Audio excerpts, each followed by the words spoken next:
என் வீட்டிலேருந்து 4 தெருவு, சாரி அவர் வீட்டிலேருந்து என் வீடு 4 தெருவு, அப்படி சொல்லுவோம். அந்த மாதிரி அவரை நேற்று இன்னைக்கெல்லாம் பார்க்கல. நான் அவரை முதலாக பார்க்கும் போதே, அதாவது நான் சொல்றது ஒரு 33 ஆண்டுகளுக்கு முன்பாக, நான் இப்போ ஜூனியர் ஆர்டிஸ்ட். ஒரு ஹோட்டலில் போகிறேன், ஒரு ஹோட்டலில் வந்து அந்த ரூம் எடுத்துட்டு இருக்காரு அவர். அங்கே தான் அவர் இருக்காருன்னு கேள்விப்பட்டேன். போய் பார்க்குறேன், இரவு கரெக்டாக ஒரு 7 மணி. அந்த நேரத்தில் கூட ஒரு 10 பேர் ரசிகர் அப்படிங்கிற முறையில் நின்று இருந்தாங்க. நான் ரசிகர்னு தான் நினச்சேன். அப்புறம் தான் தெரியுது, இல்லை சார் டெய்லி அவர் உதவி பண்ணுவார், மத்தியானம் வந்தால் மத்தியான சாப்பாடு, நைட்டு வந்தால் நைட்டு சாப்பாடுன்னு. ஏன்னா அன்னைக்கு சாப்பாட்டில் கஷ்டப்படுறவன் நானும் ஒருத்தன், அதுக்காக சொல்கிறேன். அதுக்கப்புறம் படத்தில் நடிக்கிறோம், போகிறோம் வர்றோம், சினிமா உலகத்தில் பார்க்குறோம். அவர் நடித்த படத்துக்கு எல்லாமே ஃபைட் சவுண்டு கொடுப்பேன். கேப்டன் பிரபாகரன் நான் ஃபைட் சவுண்டு கொடுத்துருக்கிறேன். அந்த மனுஷங்கிட்ட என்ன ஒரு நல்ல விஷயம்னா, மனசுக்குள்ள வச்சதுதான் உதட்டில் வச்சு பேசுவார். உன்னை திட்டணும்னு நினைச்சா இடம் பொருள் யாவரெல்லாம் பார்க்க மாட்டாரு, அப்படி திட்டுவாரு.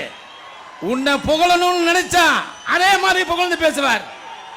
இப்ப இருக்கானுங்களே எத்தனையோ கட்சிக்காரனாங்க, ஐயோ ஐயோ போடுறானுங்க பாரு சால்ரா, அவனுக்கு கட்சி அவனுக்கு தலைவருங்கிட்டே போட்டுட்டு இருக்கானுங்க. உலகத்துல எங்கேயாவது நடக்குமா? அதாவது நான் வீட்டுக்குள்ள இருக்கேன், என்னை யாராவது தேடி வந்து, சார் உங்களை யாராவது தேடி வந்திருக்காங்க, நான் இல்லைன்னு சொல்லு அப்படின்னா நல்லா இருக்குமா? இன்னைக்கு நிறைய பேர் அதுதான் பண்ணிட்டு இருக்கானுங்க. ஆனா கேப்டன் அவர்கள் அப்படி இல்லை. இவரால் நான் நல்லா இருந்தேன், அவரால் நான் நல்லா இருந்தேன் அப்படின்னு சில பேர்த்து தான் சொல்ல முடியும். பல பேர் நல்லா இருந்தது கேப்டனால மட்டும்தான், அது உறுதியாக சொல்ல முடியும். ஏன்னா நான் ஜூனியர் ஆர்டிஸ்டா இருக்கும் போது ஒரு சாப்பாடுங்கிற கான்செப்ட் என்னங்கிறது எங்களுக்கு தெரியும். ஆனா கேப்டன் அவர்கள் படத்துல மட்டும்தான் துணை நடிகர்களுக்கும் டெக்னீஷியன்களுக்கும் பூஸ்ட், ஹார்லிக்ஸ், சரணி அப்படி கொடுத்து வேடிக்கப்பட்டார். அதாவது கேப்டனை பத்தி யாரெல்லாம் சொல்லணும் அப்படின்னு என்ன வேணாலும் சொல்லலாம். அவரை பத்தி சோறே சொல்லுங்க, சாப்பாடு சோறு இருக்கு தெரியுமா, அது சொல்லும். நான் இவன் வயிற்றில் போதை விட இவனிடம் இருப்பதை விட இன்னார்கிட்ட இருந்தா அது எனக்கு பெருமைங்கிற மாதிரி கேப்டனுக்கு மிகப்பெரிய பெருமையே அவர் போட்ட சோறு தான். எல்லாம் சொல்லுவாங்க, சார் நீங்கள் டெக்னீஷியனுக்கு நல்ல சோறு போட்டிங்கன்னா உங்கள் படம் தானாக ரிலீஸ் ஆகிடும் அப்படின்னு. அந்த மாதிரி அவர் செய்த தர்மம் கொஞ்சம் நஞ்சம் அல்ல, தர்மம் செய்து கொண்டே இருக்கிறார். அதனால தான் இன்றும் அவர் இப்படி நிமிர்ந்து நிற்கிறார். அதாவது எனக்கு என்ன ஒரு பெரிய வருத்தம்னா, நல்லா கேட்டுக்குங்க அன்பு தொண்டர்களை, பெரியார் அவர்களை நிறைய பேர் விமர்சிச்சாங்க.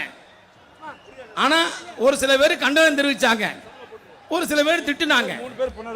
அந்த பெரியாரை விமர்சிக்கும் போது எங்கள் கேப்டன் முதலமைச்சராக இருந்திருந்தால் உன்னை வீடு பூந்து சட்டையை பிடித்து செவில அறிஞ்சிருப்பான். எப்படி வீடு பூந்து உன் சட்டையை பிடித்து செவில அறிஞ்சிருப்பான். யாரை பத்தி பேசுகிறா, என் பெரியாரை பத்தியா பேசுகிறா என்று. அதெல்லாம் எங்களுக்கு வருத்தமா இருந்தது. நான் அதுக்காகவே ஒரு முதலமைச்சர் வரணும்னு நினைச்சுக்கிறேன். ஏன்னா மக்களை பாதுகாக்கிறதுக்கு அன்பு வேணும், பண்பு வேணும், அன்பா பழக வேணும், எல்லாமே இருக்கும். இதை தவிர வீரம் வேணும். வீரன் நம்மள்கிட்ட தான் இருக்கு, விவேகம் இதெல்லாம் மற்றெல்லாம் உங்ககிட்ட இருக்கு, நீங்க பாத்துக்குங்க.